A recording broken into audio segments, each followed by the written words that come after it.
कर्मचारी के लंबित डीए पर सदन में हंगामा। सीएम सुक्खू बोले, केंद्र के कारण वित्तीय स्थिति ठीक नहीं। विपक्ष ने डीए के मामले पर सदन से किया वॉकआउट। हिमाचल प्रदेश विधानसभा में कर्मचारी के लंबित महंगाई भत्ते को लेकर तीखी बहस हुई है। मुख्यमंत्री ने वित्तीय स्थिति खराब होने के कारण डीए जारी करने में देरी की बात कही, जबकि विपक्ष ने सरकार पर वादों से मुकरने का आरोप लगाया। जयराम ठाकुर और सतपाल सत्ती ने सरकार को घेरा। हंगामे के बाद विपक्ष ने सदन से वॉकआउट किया। आखिर डीए के सवाल पर सीएम ने क्या जवाब दिया है, आइए जानते हैं। एक चीज और बोलना चाहता हूं, जो इन्होंने पहले की 4 लाइनें बोली कि वर्तमान सरकार कर्मचारियों के सहयोग से आई है, बिल्कुल सही कहा इन्होंने। हिमाचल प्रदेश विधानसभा में कर्मचारी और अधिकारियों के लंबित महंगाई भत्ते यानी कि डीए को लेकर तीखी बहस और हंगामा हुआ। मुख्यमंत्री ने स्पष्ट किया कि प्रदेश की वित्तीय स्थिति खराब होने के कारण डीए जारी करने में विलंब हो रहा है, लेकिन वित्तीय हालात सुधरते ही लंबित डीए जरूर दिया जाएगा। वहीं विपक्ष ने बजट सत्र में मई माह में डीए जारी करने की मुख्यमंत्री की घोषणा पर सवाल उठाए और सरकार को कर्मचारियों के साथ किए गए वादों से मुकरने का दोषी ठहराया।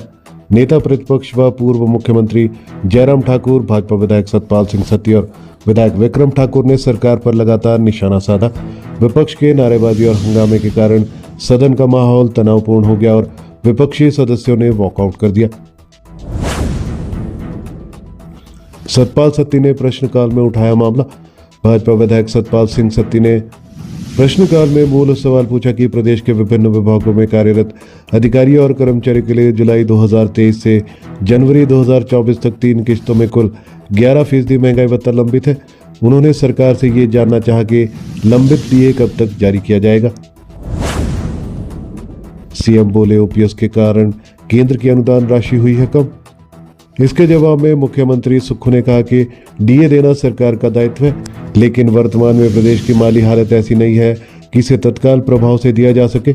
उन्होंने कहा कि ओल्ड पेंशन स्कीम लागू होने के कारण केंद्र सरकार से मिलने वाली अनुदान राशि कम हो गई है, जिससे वित्तीय संकट गहरा गया है। पूर्व सरकार के समय 10,000 करोड़ रुपए तक मिलने वाली रेवेन्यू डेफिसिट ग्रांट घटकर अब 3200 करोड़ रुपए रह गई है। इस कारण डीए जारी करने में देरी हो रही है, लेकिन जल्द ही डीए की किस्तें दी जाएंगी। सीएम सुक्खू ने ऊना के विधायक सतपाल सिंह सत्ती द्वारा महंगाई भत्ते के बारे में पूछे गए प्रश्न का उत्तर देते हुए कहा कि ये सत्य है कि प्रदेश के विभिन्न विभागों में कार्यरत अधिकारियों एवं कर्मचारियों के लिए महंगाई भत्ते की 3 किस्तें 1/7/2023 से 4%, 1/1/2024 से 4%, 1/7/2024 से 3%, कुल 11% देय है। ये भी सत्य है कि सरकार ने दिनांक 1/7/2022 व 1/1/2023 को देय महंगाई भत्ते के एरियर का अब तक भुगतान नहीं किया है। प्रदेश की वित्तीय स्थिति के दृष्टिगत अधिकारियों एवं कर्मचारियों को महंगाई भत्ते के एरियर का भुगतान करने में विलंब हो रहा है।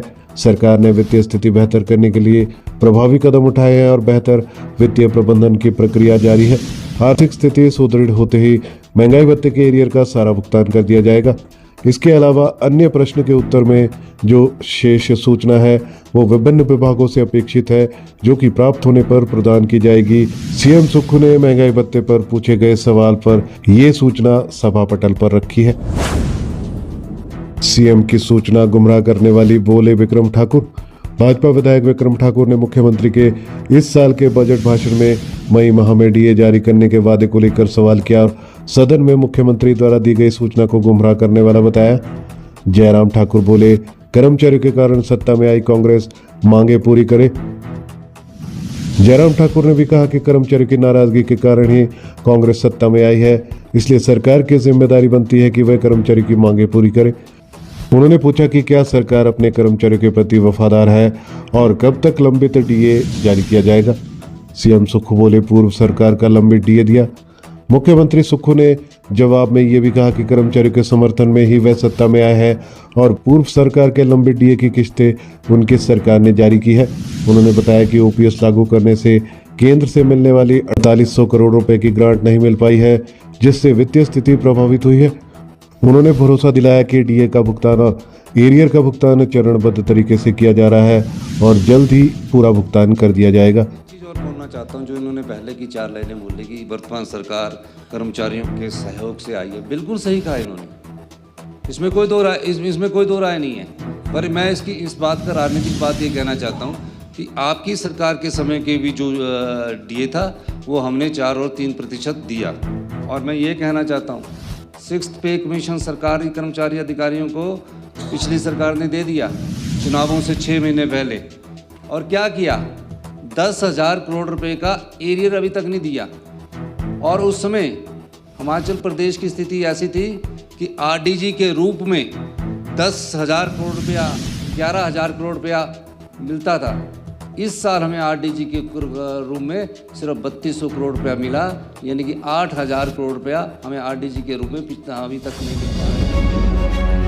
हमारे चैनल पर दी गई सभी जानकारियां विश्वसनीय समाचार पत्रों के माध्यम से एकत्रित कर आपको दी जाती है। हर खबर का लिंक डिस्क्रिप्शन में दिया जाता है। किसी भी खबर की पुष्टि हमारे लिए संभव नहीं है। आप हमारी मेहनत को लाइक, वीडियो को शेयर और चैनल को सब्सक्राइब जरूर करें।